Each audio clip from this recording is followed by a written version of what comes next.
दोस्तों सोचिए, आप अपने आप को कमरे में सालों तक बंद कर देते हो और कड़ी मेहनत करते हो। आपके टेबल पर किताबों का अंबार लगा है। आपके माता पिता अपनी पूरी सैलरी लगा देते हैं आपकी कोचिंग और किराए की फीस भरने में। बट जैसे ही आप परीक्षा देकर परीक्षा हॉल के बाहर आते हो, आपको पता चलता है कि ये वाला जो पेपर है कल रात ही व्हाट्सएप पे 10 लाख रुपए में बिक चुका है। क्या बीतेगी उस स्टूडेंट पे? क्या बीतेगी उन माता पिता पे? दोस्तों ये कोई काल्पनिक बात नहीं है, ये सच्चाई है आज के भारत की, खासकर झारखंड की। झारखंड में एक ऐसा छात्र आंदोलन चल रहा है जिसने राज्य की राजनीति में भूचाल ला दिया है और जेएमएम यानी झारखंड मुक्ति मोर्चा और कांग्रेस की गठबंधन की सरकार की नींव को हिलाकर रख दिया है। अगस्त 2026 झारखंड का जयपाल सिंह मुंडा स्टेडियम, यहाँ पर झारखंड के हजारों युवा छात्र आंदोलन कर रहे हैं। ये कोई राजनीतिक रैली नहीं है। इनकी मांगे बहुत साफ है। इनकी मांग ये है कि जेपीएससी और जेएसएससी की प्रीलिम्स को रद्द किया जाए और पिछले 7 सालों में जितनी भी जेपीएससी और जेएसएससी की परीक्षाएं हुई है उनकी सीबीआई और ईडी से जांच करवाई जाए। लेकिन सवाल ये उठता है कि अचानक ऐसा क्या हुआ कि इन छात्रों को अनिश्चित काल के लिए भूख हड़ताल करना पड़ा। दरअसल 14वीं जेपीएससी और जेएसएससी एग्जाम्स पर बड़े पैमाने पे पेपर लीक और धांधली के आरोप लगे हैं। सिस्टम का भ्रष्टाचार इस स्तर पर है कि छात्रों का राज्य की सीआईडी की जांच पर से भरोसा पूरी तरह उठ चुका है। इसीलिए वो मांग कर रहे हैं कि इस एग्जाम्स की इंक्वायरी सीबीआई या ईडी से करवाई जाए।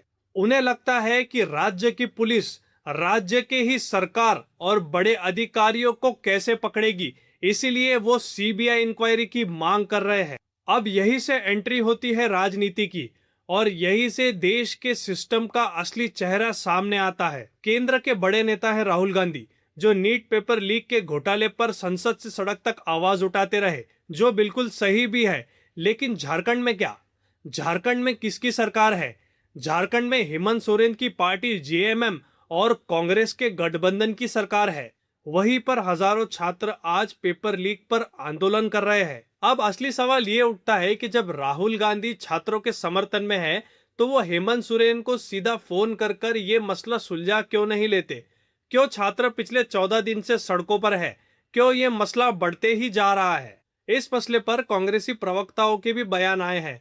वो कह रहे हैं कि अगर सरकार भी कुर्बान करनी पड़े तो कांग्रेस पीछे नहीं हटेगी। अगर छात्रों के साथ अन्याय हो रहा है तो कांग्रेस इस गठबंधन में नहीं रहेगी, इस गठबंधन को खत्म कर देगी। दोस्तों राजनीति में ऐसे बयान हवा में ही नहीं दिए जाते। इसका साफ मतलब है कि पर्दे के पीछे सब कुछ ठीक नहीं चल रहा है। कांग्रेस अब जेएमएम पे दबाव बनाने लगी है, या यूं कहे तो गलत नहीं होगा कि कांग्रेस अपने आप को इस पेपर लीक के मुद्दे से अलग करना चाहती है। लेकिन इस सियासी खींचतान में नुकसान किसका हो रहा है? उन छात्रों का। सरकार का मॉनसून सत्र चल रहा है। इस भूख हड़ताल के बीच 6 छात्रों में से एक छात्र राहुल क्रांति, उनकी तबीयत इतनी बिगड़ गई थी कि उन्हें एम्बुलेंस में अस्पताल में भर्ती करना पड़ा। दोस्तों जब पानी सर से ऊपर चला गया तो विपक्ष में बैठे बीजेपी और एजेएसयू ने भी हमला तेज कर दिया और जब कांग्रेस ने गठबंधन तोड़ने का इशारा किया तब जाके सरकार की नींद खुली। मुख्यमंत्री हेमंत सोरेन ने आखिरकार बयान दिया कि वो बातचीत के लिए तैयार है और राज्य की भर्ती एजेंसियों में बड़े बदलाव यानी बिग रिफॉर्म्स लाएंगे। साथ ही उन्होंने सरकार के 5 मंत्रियों का एक पैनल भी बनाया है जो छात्रों के 11 मेंबर के डेलीगेशन के साथ सीधा बातचीत करेगा, जिसमें दीपिका पांडेय सिंह और सिद्धिव्य कुमार भी शामिल है। लेकिन दोस्तों क्या सिर्फ कमेटियां बनाने से या डेलीगेशन से बात करने से इस मसले का हल हो जाएगा? क्या सिर्फ जेपीएससी के चेयरमैन या 1-2 अधिकारियों का अरेस्ट होना काफी है? यह बात सिर्फ झारखंड की नहीं है। चाहे वो गुजरात का आयुर्वेदिक मेडिकल कॉलेज का पेपर लीक हो, मध्य प्रदेश का व्यापाम, उत्तर प्रदेश का पुलिस कांस्टेबल पेपर लीक या नेशनल लेवल का नीट पेपर लीक हो, हमारे देश में पेपर लीक एक बहुत बड़ी इंडस्ट्री बन चुकी है। एक ऐसा माफिया जो करोड़ों रुपए कमा रहा है और इसकी कीमत चुका रहे हमारे देश के युवा, हमारे देश के छात्र, अपनी जवानी, अपने पैसे या कभी कभी अपनी जान देकर। जब एक युवा सिस्टम से हार जाता है तो वो सिर्फ एक नौकरी नहीं हारता, वो देश के प्रजातंत्र से अपना भरोसा खो देता है। झारखंड के विद्यार्थी आज भी विधानसभा की घेराव की तैयारी कर रहे हैं, क्योंकि उन्हें सिर्फ वादे नहीं चाहिए, उन्हें सीबीआई जांच चाहिए। क्या हेमंत सोरेन की सरकार छात्रों की मांगे मानेगी?